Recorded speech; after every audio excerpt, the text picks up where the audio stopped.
तो फ्रेंड्स, आज के वीडियो में मैं आपके साथ कुछ ऐसे पौधे शेयर करने वाली हूँ जिनको आपने अगर एक बार लगा लिया नर्सरी से लाके तो फिर दोबारा कभी भी लाके लगाने की ज़रूरत नहीं पड़ती है, क्योंकि वो खुद से इतने सारे मल्टीप्लाई होकर ढेर सारे पौधे बनते रहते हैं। तो वीडियो स्टार्ट करते हैं और देखते हैं कि वो कौन से पौधे हैं। तो इस लिस्ट का जो पहला पौधा है वो है ये सी साइड डेजी। सी साइड डेजी को भी आपको एक बार अगर आप ले आते हो ना, तो ट्रस्ट में कभी दोबारा लेके आने की ज़रूरत नहीं पड़ती है नर्सरी से। बहुत ही फास्ट ग्रोइंग प्लांट होता है और इसकी छोटी सी छोटी टहनी, जब से ये टहनियाँ बड़ी होती हैं तो ये कहीं भी अगल बगल जो पॉट्स रखे होते हैं उसमें अगर टच में आती हैं तो वहाँ पे जो है इसमें नया पौधा बनने लग जाता है। और इसके सीड्स बहुत सारे गिरते हैं, जब ये फ्लावर्स पेंट होते हैं तो सीड्स गिरते हैं और सीड्स से नए पौधे बनने लग जाते हैं। तो ये बहुत ही बढ़िया और परमानेंट और हार्डी प्लांट होता है। और ये एक ऐसा डेजी है जो कि मतलब पेरिनियल होता है रियल सेंस में, जो कि सालों साल इसी तरीके से इसमें फ्लावरिंग होती रहती है। गर्मियों में भी और विंटर्स में भी इसमें इसी तरीके से फ्लावरिंग होती रहती है। मैं आपको दिखाती हूँ जहाँ पर और पौधे अपने से उगाए हैं।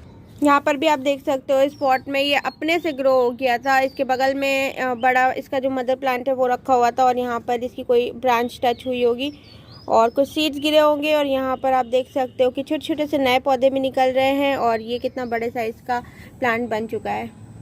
फिर नेक्स्ट प्लांट जो है इस लिस्ट का वो है ये पिटूनियाज। ये देसी पिटूनियाज हैं और जो कि मेरे गार्डन में कई जगह पर ये अपने से निकल आए हैं। मतलब इनको एक बार मैंने सीड्स इनके बाय किए थे और उसके बाद मैंने सीड्स इनके कभी भी बाय नहीं किए और ये हर साल इसी तरीके से इनका प्रोसेस चलता रहता है और कभी भी मुझे बाय नहीं करना पड़ता है। यहाँ पर आप देख सकते हो ये मेरा एक सैंड पेपर वाइन का गमला है और इसमें ये पौधा अपने से ग्रो हो गया था और इसमें फ्लावरिंग भी स्टार्ट हो गई है। तो ये बहुत ही अच्छा और हार्डी प्लांट रहता है और पिटूनियाज देखने में बड़े सुंदर लगते हैं। आप इसे हैंगिंग में भी लगा सकते हो, राउंड में भी लगा सकते हो, किसी भी तरीके से आप इसे ग्रो कर सकते हो। बहुत ही हार्डी प्लांट होता है। यहाँ पर आप देख सकते हो ये प्लांट्स अलग अलग जगह पर निकल आए थे तो मैंने सबको ऐसे लगा दिया। इसके बाद नेक्स्ट सुपर हार्डी प्लांट्स और जो कि अपने से निकलते ही रहते हैं, आपको कभी भी खरीदने की ज़रूरत नहीं पड़ती, वो है ये मैक्सिकन पिटूनियाज। ये अलग अलग गमलों में मेरे यहाँ अपने से उग जाते हैं और हर गार्डन में ही ऐसा होता है। ऐसा नहीं कि मेरे यहाँ हो रहा है, सभी गार्डनर्स यहाँ ये अपने से उगते रहते हैं। जहाँ भी अगल बगल इनके गमले रखे होते हैं सीड्स गिर जाते हैं।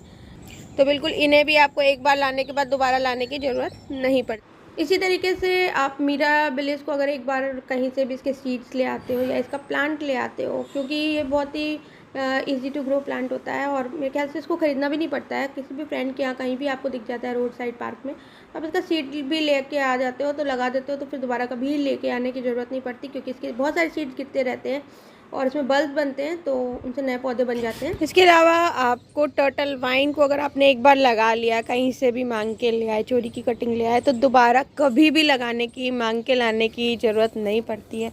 आप देख सकते हो कि ये जो बास्केट है मेरी, ये पूरी भरी हुई है टर्टल वाइन से। और जो है ये नीचे एक छोटी सी बोतल रखी थी, उसमें इसकी टहनियाँ टूट के गिरी और यहाँ पर आप देख सकते हो ये सारे नए पौधे बनने लगे हैं। और ये छोटी सी बोतल में मैंने कुछ गमलों में निकल आए तो फिर वहाँ पे लगा दिए।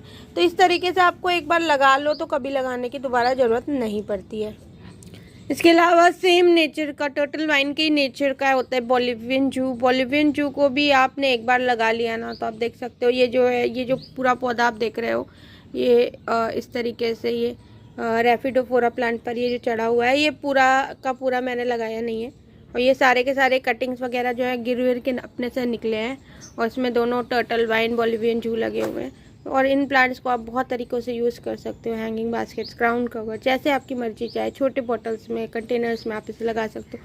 तो बहुत ही बढ़िया प्लांट रहते हैं। फिर इनके जैसा ही एक और प्लांट है वो है ये वॉन्डरिंग जू।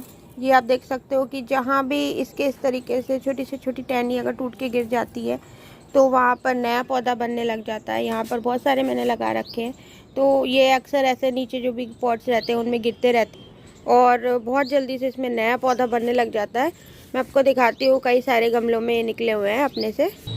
यहाँ पर आप देख सकते हो कि इस मेरा ये गंधराज का पॉट है और इसके अंदर ये अपने से टहनियाँ गिर गई होंगी और यहाँ पर आप देख सकते हो कि कई जगह से ये निकल आए हैं। ये वेरीगेटेड वाला ही है, बट अब इस पर अच्छे से धूप नहीं पड़ी तो इसमें वेरीगेशन आया नहीं है।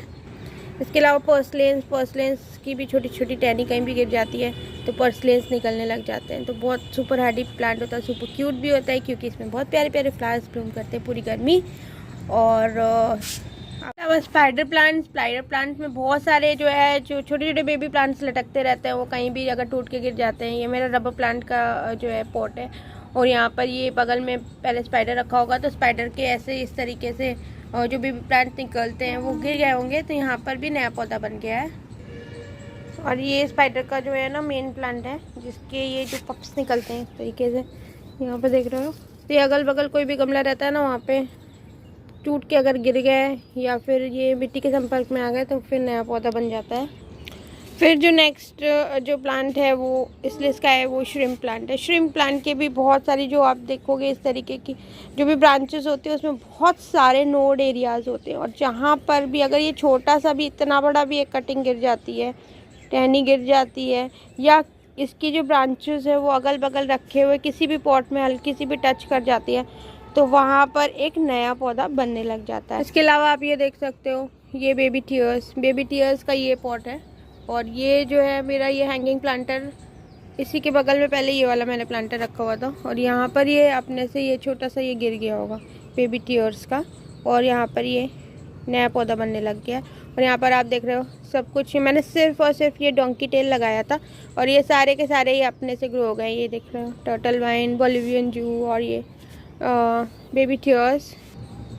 सेम हिसाब किताब क्रीपिंग चार्ली का भी रहता है। क्रीपिंग चार्ली को भी अगर आपने अपने गार्डन में एक बार जगह दे दी ना, यहाँ छोटी से छोटा इसका जो है टहनी गिर जाती है क्रीपिंग चार्ली की, तो वहाँ पर बिल्कुल पुदीने के तरीके से होता है ये इसके पत्ते, बहुत इजी टू ग्रो। इतना बड़ा भी अगर गिर जाता है ना तो इससे नया पौधा बनने लग जाता है, तो बहुत ही फास्ट ग्रोइंग प्लांट होता है ये। फिर नेक्स्ट सुपर हार्डी और easy to grow. Same way अगर आपने एक बार बेबी सनरोज कहीं से कटिंग ले आते हो किसी फ्रेंड के यहाँ से या फिर नर्सरी से इसका प्लांट ले आते हो तो ये भी बिल्कुल पॉर्चुला का मॉसरोज की तरीके से होते हैं सकुलेंट प्लांट्स। और छोटी छोटी कटिंग इसकी बहुत आसानी से लग जाती है, कहीं टहनी टूट के गिर जाती है तो उससे भी नया पौधा बन जाता है। फिर एक बार लाने के बाद दोबारा नहीं लाने वाले पौधों की जब बात हो रही है तो आपका ये जो होता है ना कैलिसिया फ्रेग्रेंस का भी इतने छोटे छोटे से बिल्कुल स्पाइडर की तरीके से ये होते हैं। इस तरीके से ये पप्स निकलते रहते हैं और जैसे ही ये कहीं भी गिर जाते हैं या फिर आप इन्हें ग्रो करना चाहते हो तो बस यहाँ से एक छोटा सा पप काटो और इसे लगा लो आप, और बहुत आसानी से नया पौधा बन जाता है। इसके अलावा जो है रियो प्लांट है, आप देख सकते हो ये ऐसे छोटी सी बॉटल में मैंने लगाया हुआ है, ये देखो। और ये भी बिल्कुल इतने इजी टू ग्रो होते हैं कि एक बार लाने के बाद दोबारा कभी भी लाने की ज़रूरत नहीं होती है। उसके बाद ये जो आप प्लांट देख रहे हो ये है मदर ऑफ थाउजेंड्स का तो पत्तियाँ भी फेमस है। इस तरीके की पत्तियाँ कहीं भी गिरती हैं तो उनमें से नए पौधे बनने लग जाते हैं। तो मैं हमेशा जैसे पत्तियाँ कुछ भी लगता है स्पेंड होने वाली तो इसी में डाल देती हूँ। तो यहाँ पर आप देख सकते हो कि काफ़ी सारे प्लांट्स बनने लग गए हैं। इसके अलावा पर्पल हार्ट अगर कभी भी आप ले आते हो कहीं से किसी फ्रेंड के यहाँ से, इससे प्लांट को तो ख़रीदने की भी ज़रूरत नहीं होती क्योंकि बहुत कॉमन प्लांट है। एक बार ले आते हो आप तो बस फिर क्या कहना, हमेशा आपके पास ये खुद से ही अवेलेबल हो जाएगा क्योंकि इतना फास्ट ग्रोइंग प्लांट होता है। ये प्लांट भी मैंने बाय नहीं किया था और ये मैं फ्रेंड के यहाँ से ही कटिंग ले आई थी और आप देख सकते हो कि काफ़ी ब्यूटीफुली ये ग्रो हो गया है। और इसका भी वही है, छोटी सी टहनी भी कहीं गिर जाती है तो नया पौधा बन जाता है। नेक्स्ट प्लांट जो है वो है बहुत ही क्यूट सा ये बटरकप का भी क्या होता है कि जैसे ही फ्लावर पेंट होता है तो इसमें जो सीड पॉट बनता है तो उसमें बहुत ढेर सारे सीड्स होते हैं और जहाँ पर भी अगल बगल ये रखा रहता है वहाँ पर बहुत सारे नए पौधे बनने लग जाते हैं। ये मेरा एलोवेरा का पॉट है जो कि इसके बगल में ही रखा हुआ था। यहाँ पर आप देख सकते हो ये नया पौधा छोटा सा निकला है। बहुत सारे मैंने गिफ्ट भी कर देती हूँ। यहाँ पर भी आप देख सकते हो इस पॉट में ये 2 बटरकप्स निकले हुए। इसके अलावा जो है हार्डी प्लांट की जब बात हो तो पेनीवर्थ को बिल्कुल हम लोग मिस नहीं कर सकते। पेनीवर्थ बहुत ही ज़्यादा इजी टू ग्रो प्लांट होता है। आप ये देख सकते हो ये सारे मैंने एक ही पॉट से बनाए। एक प्लांट मैं बाय करके लेके आई थी नर्सरी से और उसके बाद मैंने यहाँ पर आप देख सकते हो 1 2 उसके बाद एक ये 3 फिर एक ये 4, इस तरीके से 4 प्लांट बनाए। उसके अलावा एक ये छोटा सा यहाँ पर कुल्हड़ पड़ा हुआ था उसमें निकल आए। यहाँ पर एक ये खाली गमला पड़ा हुआ था उसमें भी ये निकलने लग गए हैं। इसके अलावा एक और ये वाटर प्लांट का मेरा ये गमला था, इसके अंदर ये निकलने लग गए। तो ये बहुत ही इजी टू ग्रो होते हैं और ये अपने से बहुत जल्दी मल्टीप्लाई होते रहते हैं। छोटी सी पत्ती इनकी कहीं गिर जाती है ना पानी में, अगल बगल जो है अगर आपने टब वगैरह वाटर लिलीज लगा रखे हैं तो वहाँ पे ये निकलने लग जाते हैं अपने से। सेम हिसाब किताब टैंगल्ड हार्ट का भी रहता है। टैंगल्ड हार्ट का भी छोटा से छोटा कहीं से इस तरीके का भी पर इवन इसकी पत्ती गिर जाती है तो टैंगल्ड हार्ट बहुत जल्दी से जो है वहाँ पे ग्रो होने लग जाता है। इसी तरीके से डेविल्स बैकबोन का भी होता है। डेविल्स बैकबोन की भी आप छोटी छोटी कटिंग कहीं से ले आते हो, या फिर आपके यहाँ जो एग्जिस्टिंग प्लांट है उसकी छोटी सी कटिंग कहीं टूट के गिर जाती है, आप खुद से लगा देते हो तो बहुत जल्दी से नया पौधा बन जाता है उसका भी। तो आई होप फ्रेंड्स आपको ये वीडियो अच्छा लगा होगा। अच्छा लगा तो प्लीज़ इस वीडियो को लाइक करना, अपने फ्रेंड्स के साथ शेयर करना, और अगर आप मेरे चैनल पर नए हो तो प्लीज़ सब्सक्राइब माई चैनल।